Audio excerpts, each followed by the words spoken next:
உள்ளம் முருகிய வேண்டி நின்றோம் வேலையா.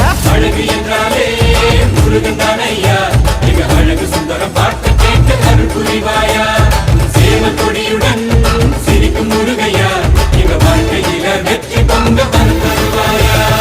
ஆறுபட வீடு கொண்ட முருகனுக்கு அரோகரா, அப்பானுக்கு பாடம் சொன்ன சுப்பனுக்கு அரோகரவும் பேர சொல்லி இந்த ஊரே வந்தோம். உன்னை தேடி வந்து எங்க உள்ளம் முருகிய வேண்டி நின்றோம் வேலையா.